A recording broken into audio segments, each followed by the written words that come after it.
Hola, buenas tardes. Nos tocó el tema la atención sin movimiento. El equipo está conformado por Ana Laura Padilla, Aries Lama y Jacqueline Sámano Núñez. Nuestro contenido se presenta por teorías y conceptos sobre la atención, funciones de la atención y los procesos automáticos y controlados en la lectura y escritura. Teorías y conceptos sobre la atención.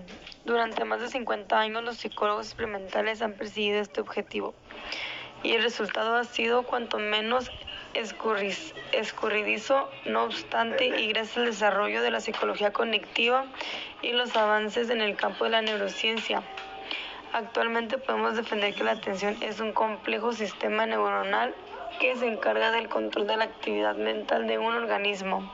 El desarrollo del concepto de la atención a través de las distintas teorías que han surgido en el marco teórico de la psicología y la neurociencia cognitiva centrará nuestro interés en este primer apartado del tema.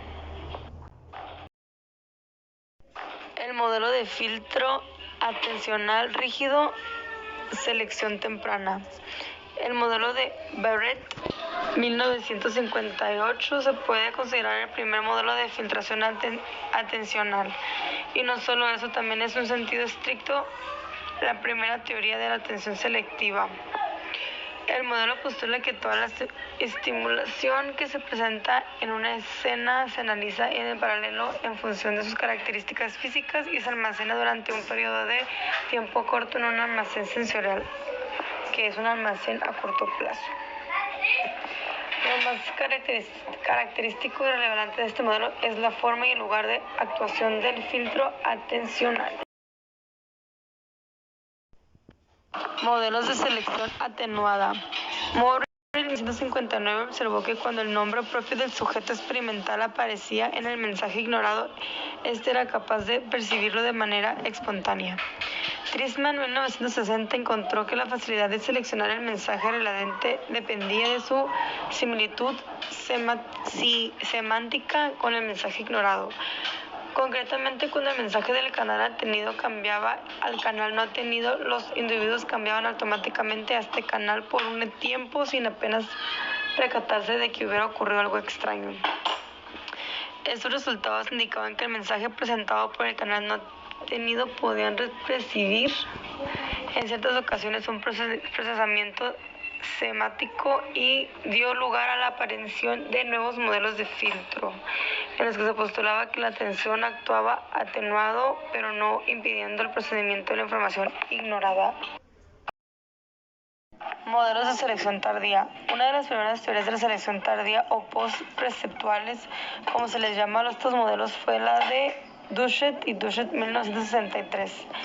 De este modo establecieron un filtro de localización relativamente tardía, una vez que todos los estímulos son procesados en paralelo hasta los niveles superiores semánticos. El filtro atencional pasaría a evaluar dichas características y seleccionaría aquel estímulo que poseyera mayor relevancia para el individuo. Los modelos de recursos limitados. De acuerdo con este modelo, se asume que para analizar una actividad suministral cierta cantidad de recursos se requiere la selección de la misma. Los criterios de selección varían determinados por las disposiciones duraderas y las instituciones momentáneas. Una vez que se ha seleccionado la actividad, el sistema de evaluación de demandas se encargará de determinar qué cantidad de recursos requiere la actividad. La asignación de recursos atencionales a una o varias actividades depende de dos factores. Por un lado, del nivel de activación del organismo y por otro, de la dificultad de la tarea. Una vez que se ha llevado a cabo la evaluación de las demandas de la tarea o tareas, el sistema responde suministrando la cantidad suficiente de energía. Teorías duales de la atención. Según las teorías duales, existen dos formas cuantitativas distintas de funcionamiento de un proceso, Posser y Sender, 1975, o dos tipos de procesos, Sindler y Sender, 1977, el automático y el que se encuentra bajo control atencional.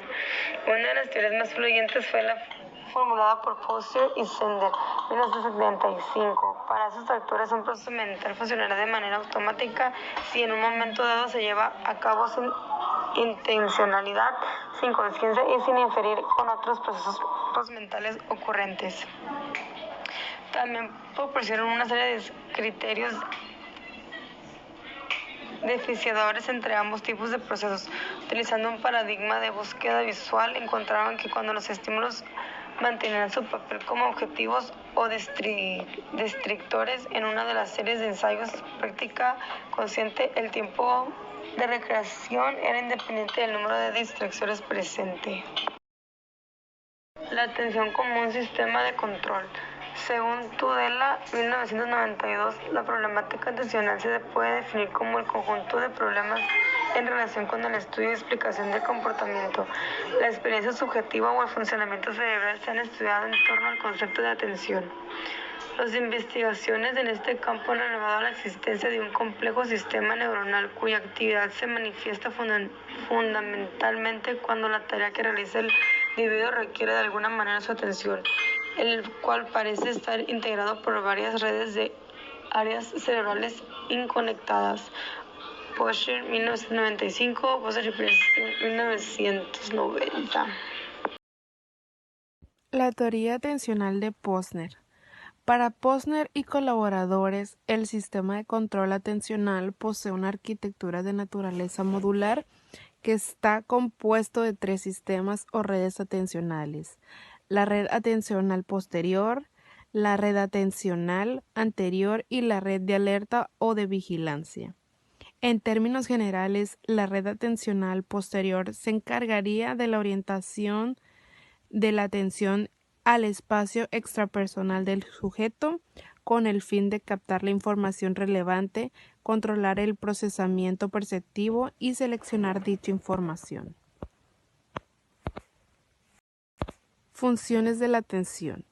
Una de las funciones de la atención consiste en facilitar la selección de la información que tenemos que procesar o la que hay que dar respuesta. Los datos experimentales, neuropsicológicos y neuroanatómicos que presentaremos en este apartado demuestran que la atención se puede orientar teniendo en cuenta este marco de referencia de presentación del objeto. En resumen, los datos neuropsicológicos muestran claramente la implicación de 3 áreas cerebrales diferentes en las distintas operaciones elementales de la orientación atencional. El colículo superior está implicado en el movimiento de la atención a través del campo visual, el núcleo pulvinar del tálamo en la operación del enganche atencional y áreas del lóbulo parietal en el desanche de la atención de la localización espacial determinada. Todas estas estructuras cerebrales se encuentran altamente interconectadas y constituyen la base de lo que Posner denomina sistema atencional posterior o de red de orientación. Red ejecutiva. El apoyo experimental que relaciona el sistema ejecutivo con los lóbulos frontales se ha encontrado tanto en estados normales como en los patológicos. Pacientes con lesiones en distintas partes del lóbulo frontal son capaces de realizar multitud de tareas, pero suelen fracasar en aquellas que implican planificación y coordinación de tales habilidades.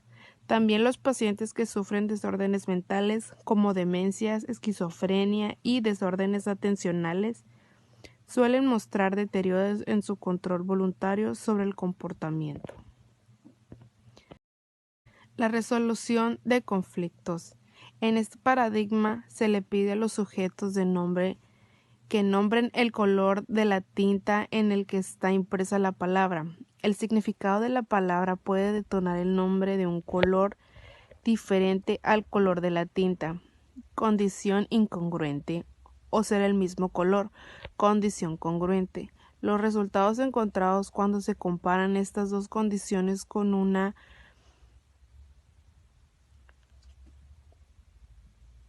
neural, el significado de la palabra no detona el color alguno.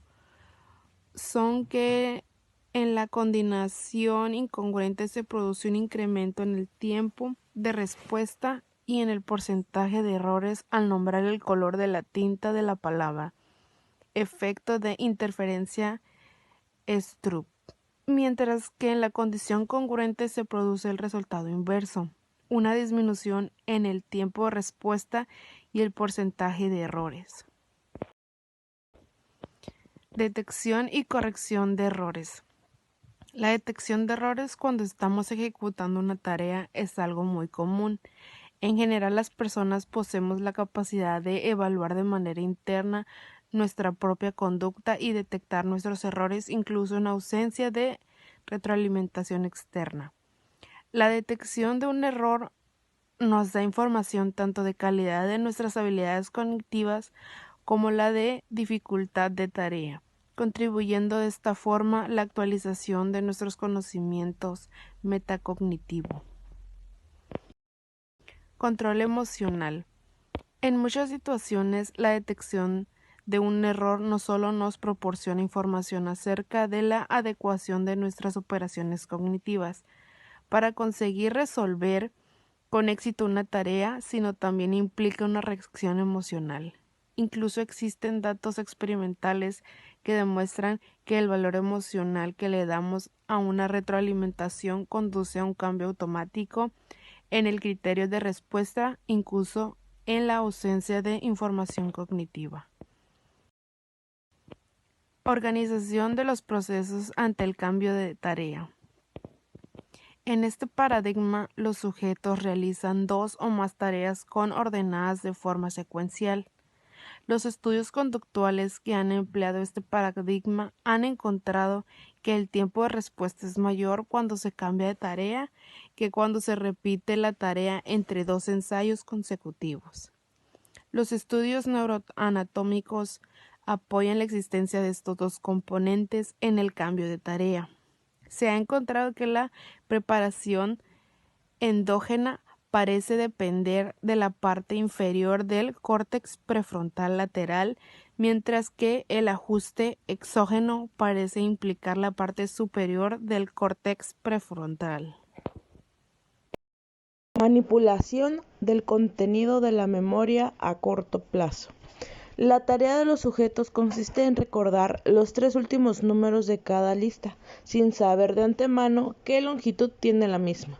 La forma de solucionar esta tarea implica, por un lado, que los sujetos mantengan la información almacenada y por otro, que lleven la cuenta de los siglos para ir destacándolos a medida que les vaya sobrando. Los estudios que miden la actividad cerebral han demostrado el papel de la atención ejecutiva de la manipulación de la información en la memoria de corto plazo. Los procesos automáticos y controlados en la lectura y escritura. En general, se puede decir que cuando una habilidad es automática, no necesita acceder a la conciencia para su desarrollo. Por otra parte, los procesos controlados que consumen recursos atencionales o lo que es lo mismo. Su ejecución supone un esfuerzo cognitivo y consciente. Cuando se define a la lectura y escritura como habilidades cognitivas complejas, lo que se quiere decir es que están compuestas de múltiples procesos y se requiere la adquisición de conocimiento por su totalidad, desarrollo y dominio. La decodificación y codificación escritas. La decodificación hace referencia a la capacidad del reconocimiento y comprensión de las palabras escritas. En el caso de la escritura, la codificación es el proceso inverso a la codificación lectora, producir palabras escritas. Para un correcto aprendizaje de la lectura y escrituras, estos dos procesos deben convertirse en automáticos en los sujetos expertos, ya que permite dedicar los recursos cognitivos a la comprensión y producción escritas, cuya meta es la construcción del significado de un texto. La habilidad de decodificar de forma rápida puede ayudar a reducir el retraso en la lectura, pero un lector experto necesita saber cómo usar las estrategias de comprensión. la comprensión lectora y la reproducción de textos. Leer y escribir no se reproduce tan solo a decodificar y codificar palabras respectivamente, sino que también significa comprender el mensaje escrito y desarrollar un texto coherente y con sentido. Estas estrategias, como pueden ser el autocontrol de la comprensión en el caso de la lectura o la planificación de un texto en el caso de la escritura, se consideran procesos controlados ya que requieren un esfuerzo cognitivo y la conciencia de cada uno de los pasos a ejecutar. Por otra parte, el lector o el escritor. Y eso sería todo por nuestra parte. Gracias.